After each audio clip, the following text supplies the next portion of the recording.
Yo, welcome to Bucket Discussions, where we like to go beyond the stat sheet, beyond the narrative, to bring you guys that real, authentic, fire sports conversation, man. It is your boy Jay Coop, man, back with another Jay Coop convo, you feel me?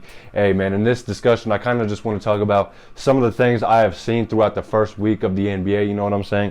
Obviously, I haven't been able to watch all the games because I am just one person, but I can tell you about some of the things that I have seen throughout some of these teams and throughout some of these games, you know what I'm saying? Because there definitely is some takeaways for even some of the better teams and even some of the worst teams that, we projected to be the worst teams, you know what I'm saying? So without any more waiting, let's get straight into this video. Hey,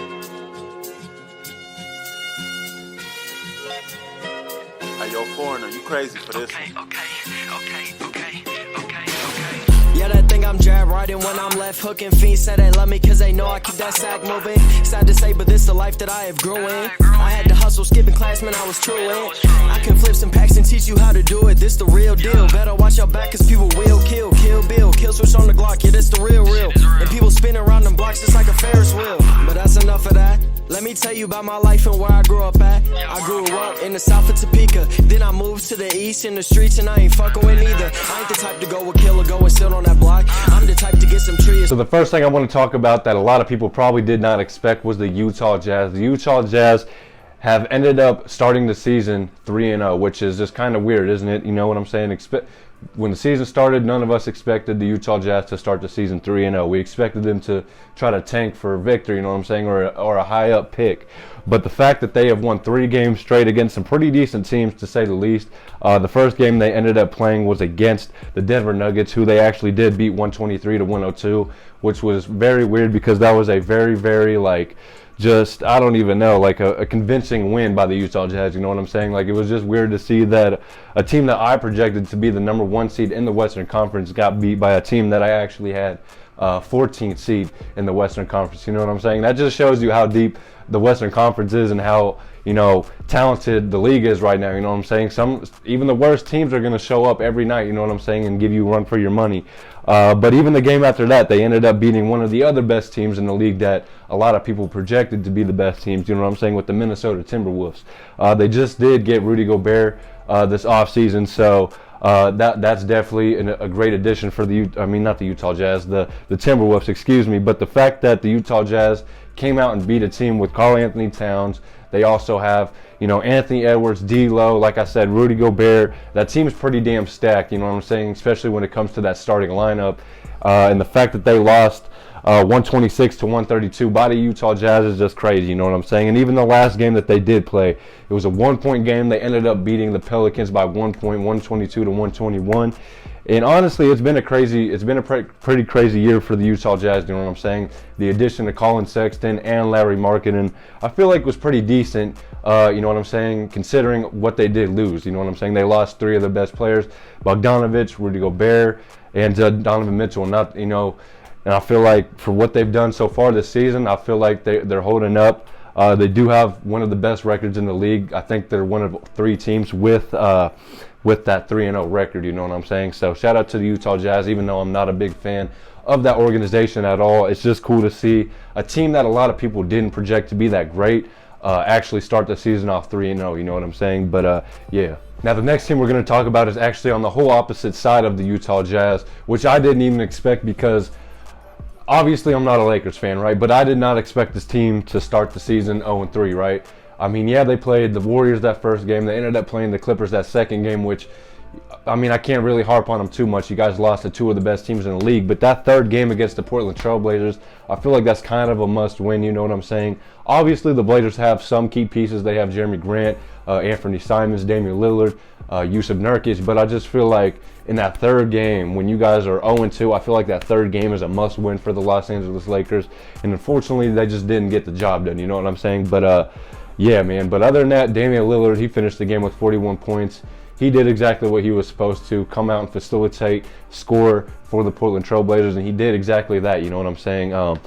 Jusuf Nurkic, he was pretty underwhelming this game. I think he finished the game with 6 points, which when you're going up against an all-star caliber player, a top 75 player in Anthony Davis, I just feel like that isn't the type of performance you want to come with. But at the end of the day, it really doesn't even matter considering that they won regardless, you know what I'm saying? So yeah, shout out to the Portland Trail Blazers. They definitely did their thing. But for the Los Angeles Lakers, I think I seen a statistic where they have shot 25 out of 118 threes, something crazy like that, which is just honestly unacceptable by any NBA team. I don't care who's on the team. I don't care if you have some of the worst three-point shooters of all time shooting 25 of 118.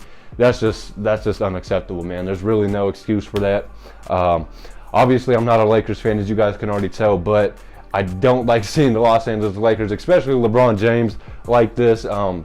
There was a possession specifically yesterday when he threw the ball to one of the young guys in the paint. I forgot dude's name, but he threw it to him. He kind of just like fumbled the pass and it went out of bounds, and LeBron he didn't look happy, you know what I'm saying? And at this age, LeBron's 37, going to 38 here soon, I think December. This just isn't the type of team he wants to have to carry, you know what I'm saying? Starting the season 0-3 is just not an ideal situation for a 37-year-old LeBron James and this Los Angeles Lakers team. So I would definitely like to see this Los Angeles Lakers team step it up a little bit more, just have a little bit more aggression.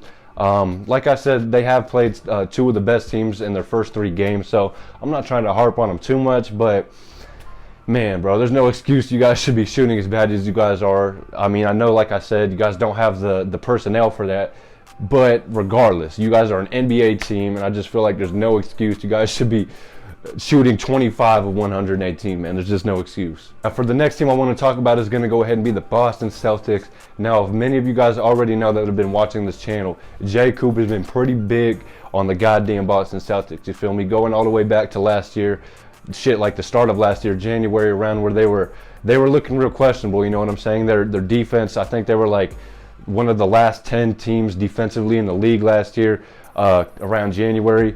And I was still high on them, man. I said with this duo, Jason Tatum, Jaylen Brown, I just feel like there's not much that this duo can't really do together. And I feel like if you guys put the right pieces around them, which they did last year, and they just had to work together and make it work at the end of the day, you know what I'm saying? With the additions of Robert Williams last year, Grant Williams, Marcus Smart was doing his thing last year. He ended up winning Defensive Player of the Year. So I just felt like this Boston Celtics team had everything it needed to compete, and that's exactly what they did. They ended up going all the way to the finals and losing in 6 games to the Golden State Warriors. You know what I'm saying? But I feel like this Boston Celtics team has came into this season and just left, they started off right where they left off last year. You know what I'm saying? The first game, Jason Tatum and Jaylen Brown both combined for 70 points, 35 points apiece, which is something you love to see. Like I said, coming off of an NBA Finals. In the fashion they did, you know what I'm saying? So it's good to see these guys come out and start the season the way they did. And even that second game, Tay ended up finishing the game with 29 points, and also Jaylen Brown finished with 28 points, which is a pretty solid performance as well. And then even yesterday against the Orlando Magic, or the day before, one or the other one, Tatum, he ended up finishing with 40 points, you know what I'm saying? And he was doing his thing, and that was on a back-to-back too, you know what I'm saying? So he definitely did what he was supposed to. And Brown, he didn't have the best game offensively. He finished the game with 12, but he also had 4 assists and he had 9 rebounds. You know what I'm saying? So I feel like just this Boston Celtics team, even with losing Ime Udoka, I feel like this team is still going to be like a top 2, top 3 team in the Eastern Conference, and maybe in the whole league in general. You know what I'm saying? Just with the talent that they do have, like Malcolm Brogdon, he's been super big for the Boston Celtics. I haven't been able to watch all the Boston Celtics games, but the ones I did watch, you could tell the type of impact he is having on this team. He just has that natural playmaking ability where it's like he just can come into the game and automatically set guys up without having to, make risky passes or have to do too much. You know what I'm saying? The only thing we can really say about Malcolm Brogdon is his health. You know what I'm saying? But other than that, he was a perfect addition for this Boston Celtics team, and he's probably one of the best additions throughout this whole offseason that we did have, you know what I'm saying? So shout out to the Boston Celtics. Now the next team we're going to talk about has been kind of an underwhelming and a kind of disappointing team, and that is going to be the Philadelphia 76ers. Now, as many of you guys know, this team had a lot of expectations coming into the season, and I definitely was one of those guys that had a lot of expectations for this team, you know what I'm saying? You have a healthy James Harden who isn't really dealing with his hamstring anymore like that. I mean, he might still eventually, I don't know. But, I mean, as of right now, he isn't dealing with that hamstring issue. You have a healthy Joel Embiid who's been looking pretty good throughout the offseason. You have another year of Tyrese Maxey. And you guys brought in PJ Tucker. You guys brought in Montrezl Harrell. They have a decent roster. You know what I'm saying? That's pretty much what I'm trying to get to. But the fact that this team has started off 0-3 is just unexcusable. It's unexcusable. You know what I'm saying? Now I know they did lose to the Boston Celtics that first game, which is understandable. You guys just lost to a team that came off the finals, right? A very talented team. But that that loss against the Spurs that happened, I want to say like a day or two ago, that was just highly unacceptable. You know what I'm saying? Like, there's just no reason, especially starting off 0-2. You know what I'm saying? Like, going into that third game against the Spurs, you would think they'd have that little flame under them where it's like, bro, there's no way we're going 0-3 against a tanking San Antonio Spurs. Now, obviously, they're probably not I mean, they want Victor, but they're not like, you know, pure as day tanking. You know what I'm saying? Adam Silver, he ain't going for that shit. But what I'm trying to say is the Spurs are not that good of a team. You get what I'm saying? So the fact that this Philadelphia 76ers team came out and lost, I want to say by like 10, 9 points, something like that. Joel Embiid, he had a good game. He had 40 points, but it wasn't enough to get the W, you know what I'm saying? And that was probably Joel Embiid's best game of the year so far. Because if we're being honest, in my personal opinion, James Harden has been the best 76er this year so far within these first 3 games. So Joel Embiid's going to have to step it up. Tyrese Maxey and James Harden as a defensive backcourt just probably isn't the answer. But I feel like for the offense that these guys can produce, I feel like it's going to make up for it eventually. So, yeah, I'm not really too sure what's going on with the Philadelphia 76ers, but I don't know. This has a lot of people questioning, including myself. Is Doc Rivers on the hot seat? Because, I mean, hey, man, if we're getting real down to the nitty and gritty right now, Doc Rivers has had some of the best teams of all time. Let's not, you know, just look over. Let's not look past that real quick. You know what I'm saying? We go back to the Magic. He had T-Mac. He had a stacked ass team. Turkoglu. He had all those guys. He gets to the Clippers. He had CP3, Blake Griffin, DeAndre Jordan. You guys already know that story. And then, I mean, he won one championship with the Boston Celtics, right? But I mean, one championship out of like a 15, 20 year career, just, I don't know, man. I ain't going to say too much more. I'm just saying, if I was a 76ers fan, I would not be too thrilled right now. So, yeah, man, keep an eye out for Doc Rivers potentially being on the way out of Philly. I don't know, man. I don't know. Now, obviously, a lot of people have been anticipating Ben Simmons' return this season after being gone for like, I want to say a year and 6 months, some shit like that. He hasn't played in a long time, right? So the fact that he hasn't played in a long time and a lot of people were anticipating his return, and, you know, just to see what he can do coming back from not playing after that long. I feel like Ben Simmons is honestly kind of the same player, if we're being honest. Now, don't get me wrong. He's obviously an all-defensive NBA player, and I still feel like he's probably one of the best playmakers in the league right now. But I just feel like after being gone a year and 6 months and not really, you know, implementing anything into your game offensively, I just feel like that's really something that if I was a Brooklyn Nets fan, I really wouldn't want to see. You know what I'm saying? Now, don't get me wrong. I still feel like Ben Simmons has a lot to provide for this Brooklyn Nets team, even if he can't, you know, score efficiently or shoot the three-pointer. I still feel like he'll be able to provide defensively for this team and also be able to facilitate between players like Kyrie, KD, Joe Harris, Seth Curry. They obviously have a talented offensive team. You know what I'm saying? So this team has a lot of options when it comes to that offensive side, but I just feel like when you have Ben Simmons sitting out a year and 6 months and him coming back, not even being able, I mean, let's just be real. Ben Simmons in these first 3 games for the Brooklyn Nets, he hasn't even really looked at the rim. You know what I'm saying? That's the main thing for me. I'm not saying I want Ben Simmons to come out here and be a fucking 50% three-point shooter. No, but the fact that he's not even looking at the rim still and not taking shots still is just, that's kind of a red flag to me. But it is only like the first 3 games of the season, so I'm not trying to, you know, look too deep into it. Hopefully, later down the line in the season, he can, you know, get his shit together, or maybe he'll even start attempting more threes. You know what I'm saying? I'm not too sure what's going on, but that's just something I noticed. You know what I'm saying? Ben Simmons still being kind of timid of the rim, and that's just something you don't want to see as a Brooklyn Nets fan. You know what I'm saying? You guys have a 6'10" All NBA player on your team, scared to even look at the rim.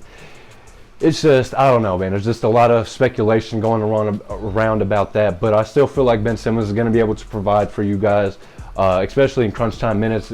Maybe not, like I said, offensively, but when it comes to getting a defensive stop, which is something we all know the Brooklyn Nets really need. They desperately need some type of perimeter, interior, just any type of defense they can get, they need. You know what I'm saying? So I still feel like Ben Simmons is a good addition to this Brooklyn Nets team. I just feel like he should implement something into his game offensively. You know what I'm saying? Regardless if it's a mid-range pull-up, you know what I'm saying, or he's coming off a screen and then just shooting a three. I don't know. He just needs to get some type of offensive rhythm, you know what I'm saying? That's just something I'd want to see if I was a Brooklyn Nets fan, you know what I'm saying? But with all that being said, man, you guys can already tell how excited I am for the NBA to be back, man. There's just so many things to talk about now. We have, you know what I'm saying, throughout the offseason, there really isn't much to talk about. We might have a trade here and there, but like once the regular season hits, there's something happening almost every day or every other day. So yeah, man, I'm super excited for this.